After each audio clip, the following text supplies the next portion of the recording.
तो नेपाल हादसे पर एयरपोर्ट के प्रवक्ता का भी बयान सामने आया है। रनवे पर गड़बड़ी के कारण यह हादसा हुआ है, ये बड़ी बात कही गई है। जो एयरपोर्ट के प्रवक्ता है नेपाल हादसे पे, उन्होंने ये बड़ी बात कही है। विमान में सिर्फ टेक्नीशियन सवार थे, इसकी जानकारी दी गई है। विमान में कोई भी यात्री सवार नहीं था।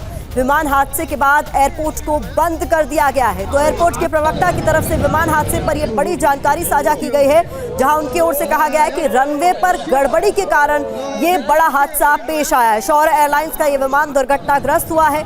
ये क्रैश हुआ जिसपे कुल 19 लोग सवार थे और 18 की मौत हो चुकी है। उसको लेकर ये बड़ी जानकारी साझा की गई है कि रनवे पर गड़बड़ी के कारण ये बड़ा हादसा हुआ। जानकारी ये भी कि विमान में सिर्फ टेक्नीशियन सवार थे, यानी इसमें कोई भी आम यात्री सवार नहीं था। इस विमान हादसे के बाद एयरपोर्ट को फिलहाल बंद कर दिया गया।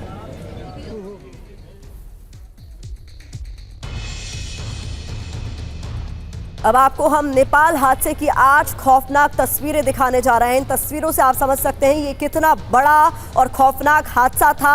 अलग अलग कैमरों से तस्वीरें कैद की गई हैं। शौर्य एयरलाइंस का ये विमान 11:11 पर इसने एयरपोर्ट से उड़ान भरी और कुछ ही मिनटों बाद ये जमीन पर आ गिरा। जोरदार धमाके की आवाज भी इन तस्वीरों में कैद की गई है और कुछ ही दूरी से क्रैश साइट के कुछ कैमरा से तस्वीरें जो कैद की गई है वो भी हम आपको दिखाने की कोशिश कर रहे हैं, जहां आम लोगों ने अपने मोबाइल फोन से कैमरे में तस्वीरें कैद की हैं।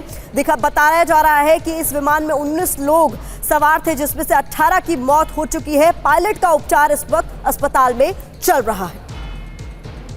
अब आपके लिए यह समझना भी जरूरी है कि यह पूरा हादसा आखिरकार कैसे हुआ। नेपाल में एक बार फिर से प्लेन क्रैश हुआ है। हादसा कैसे हुआ ये समझिए। त्रिभुवन इंटरनेशनल एयरपोर्ट पर यह हादसा पेश आया है। शौर्य एयरलाइंस के प्लेन में भीषण आग लग गई। टेक ऑफ करते ही जानकारी के मुताबिक विमान में जोरदार आग लगी। आग लगने की वजह उसकी जानकारी अब तक नहीं मिल पाई है। प्लेन में कुल 19 लोग सवार थे, इसकी डिटेल सामने आई है, जिसमें से 18 की मौत हो चुकी है।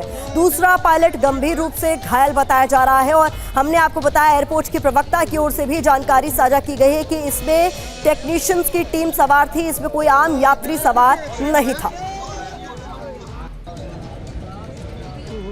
तो ये जो विमान हादसा नेपाल में हुआ है उसकी तस्वीरें आपको दिखा रहे हैं और उसकी एक एक डिटेल आपके सामने रख रहे हैं। किस तरीके से एयरपोर्ट की प्रवक्ता की तरफ से ये जो जानकारी दी गई है कि रनवे में गड़बड़ी की वजह से ये बड़ा हादसा पेश आया है, अब इसकी भी जांच होगी।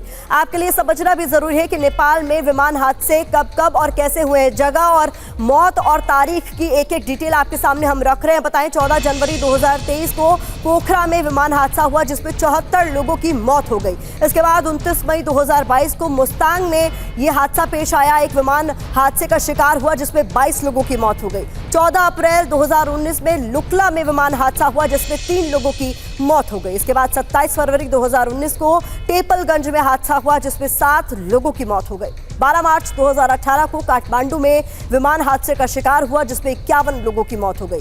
और फरवरी 2016 को जोमसोम में हवाई हादसा हुआ जिसमें 23 लोगों की मौत हो गई। तो नेपाल में जो विमान हादसे हैं उसकी जानकारी आपके सामने हम रख रहे थे, कब कब और किन जगहों पर यह हादसे हुए और कितने लोगों की इसमें मौत हुई। लेकिन जो सबसे ताज़ा वाकया है उसकी तस्वीरें आप तक लगातार हम पहुंचा रहे हैं, उसकी एक एक डिटेल आपको दिखा रहे हैं और जानकारियां जो सामने आ रही है निकलकर, उसके मुताबिक 19 लोग कुल इस विमान में सवार थे। 18 की मौत हो चुकी है, एक का उपचार इस वक्त चल रहा है। और एयरपोर्ट की प्रवक्ता की तरफ से ये बड़ी बात कही गई है कि रनवे में गड़बड़ी की वजह से ये विमान हादसा हुआ है। आगे इस पूरे मामले की जांच होगी तो सच सामने आएगा कि रनवे में किस तरीके की गड़बड़ी की बात, किस तरीके का जिक्र किया जा रहा है। लेकिन देखिए, हम ग्राफिक्स की मदद से आपको बता रहे हैं 11:11 पर काठमांडू से उड़ान भरी शौर्य एयरलाइंस के इस विमान ने और उसके बाद वो दाएं मुड़ा। जो डिटेल सामने आ रही है उसको ग्राफिकली समझाने की कोशिश कर रहे हैं और इसके तुरंत बाद इसमें आग लग गई। त्रिभुवन एयरपोर्ट के पास ये बड़ा हादसा पेश आया है। विमान क्रैश साइट की जो तस्वीरें हैं वो भी लगातार आप तक हम पहुंचा रहे हैं। तो 11:11 पर इसने उड़ान भरी, काठमांडू से उड़ा और त्रिभुवन एयरपोर्ट पर यह बड़ा हादसा हुआ जहां विमान में आग लगने के बाद ये क्रैश हो गया।